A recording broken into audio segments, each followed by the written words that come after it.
What's happening everyone, my name is Alex and welcome back. So the Poco F3 is finally here. Well, it's been here since yesterday, but obviously a day is not enough so I can give you a full review, but I feel that it's plenty of time to give you like a first impressions video. So exactly what we are doing now.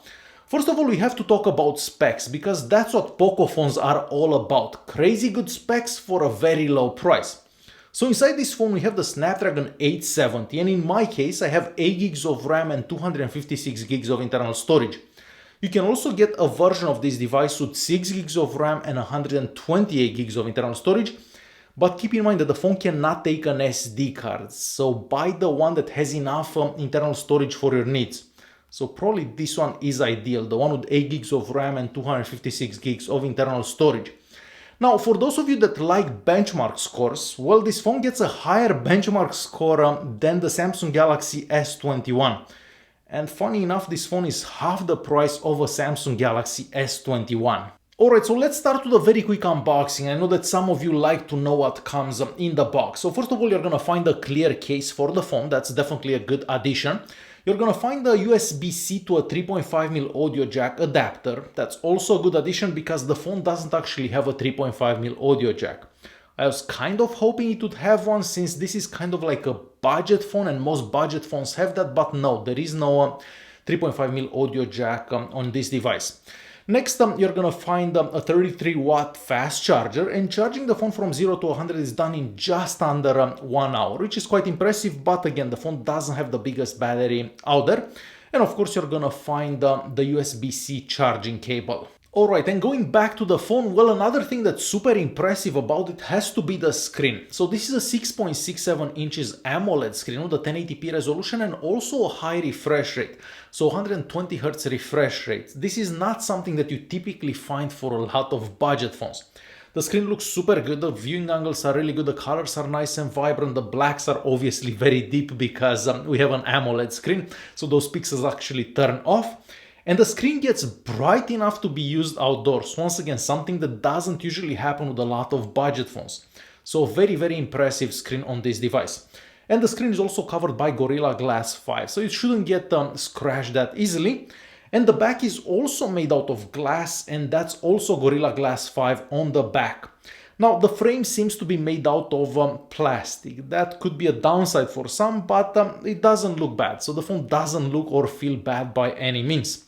On the right hand side of the device, we have the volume keys and the power button. Then the power button is also a fingerprint scanner.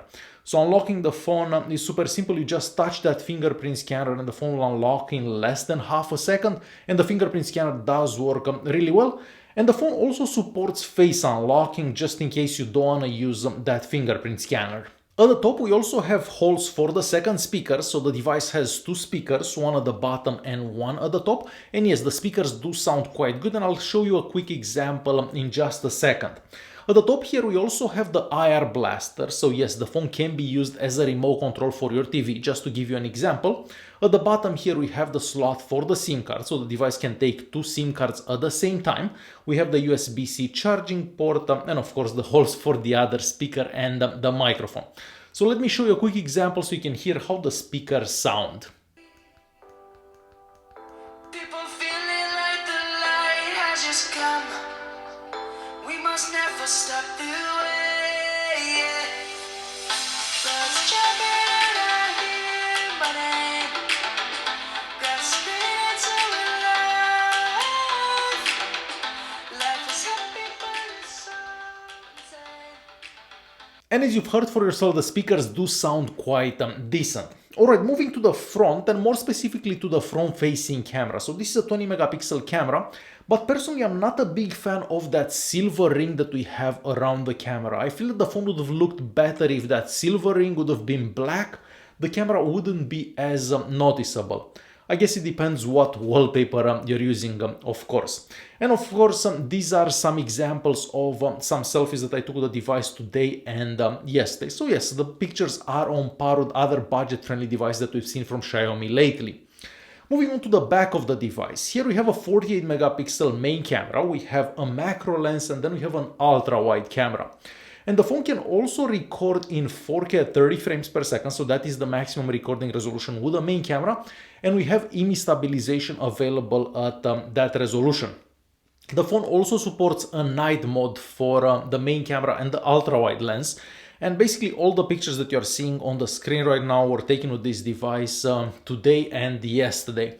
So pretty decent pictures for a budget phone. I'm also working on a camera comparison between this and an iPhone 12, just so I can show you what this device can do when compared to a much more expensive phone.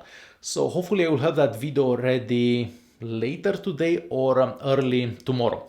So overall the cameras do seem quite decent for a phone at this price. The Poco F3 runs MIUI 12, which of course is based on Android 11, and we have the same Poco skin that we've been seeing with a lot of Poco devices lately. So this is slightly different than the skin that you would find on a Xiaomi device, but overall this is still running MIUI, even though there are a couple of extra features in here when compared to a Xiaomi phone. A feature that I really like, and a feature that's also available on a bunch of Xiaomi phones, is the always-on display. So you can keep the screen on so you can see notifications, times, and so on. And of course that's possible because we have an Amoled screen. With the 8 gigs of RAM that we have available, of course, you can do multitasking. You are going to be able to play any games out there. I actually played Call of Duty for about an hour yesterday. And yes, the phone did get a bit warm, but not crazy warm, so it can lower its graphic performance. So the cooling for this device seems to be pretty decent as well. Of course, I need to try the phone and test it out a bit more, but for the first impressions, the phone does perform well for graphic intensive tasks. Of course, the GPS unit inside it works great, but that's the case on most Xiaomi phones, no matter how cheap or how expensive they are. We have a variety of sensors, and the phone even has an NFC chip inside, so you can make payments with it. So definitely another great addition. Not to mention that the phone also supports 5G connectivity. Personally, my carrier doesn't have 5G connectivity quite yet, so I wasn't able to test out the phone on a 5G network. But depending where you live, you may actually be able to use this on a 5G network. So to quickly conclude this video, after using this phone for just a day, of course a day is not enough, but after using it for just a day, it does feel like an impressive phone, mostly taking into consideration the price. So you always have to take the price into consideration because, well, otherwise you're going to spend more money and potentially get something better. But for the price, I don't think you can get anything better and anything that's faster than this device. I expect that on one charge I'll be able to get somewhere between 8 and maybe 10 hours of screen on time, but if you play a lot, maybe a bit less because it doesn't have the biggest battery out there. But as I said, for the price, the Poco F3 is quite an impressive phone. Hopefully I'll get that camera comparison ready today, maybe early tomorrow, so we'll have to see how that goes. If you did like the video, don't forget to press that like button. Thanks for watching, and I will see you guys in the next one.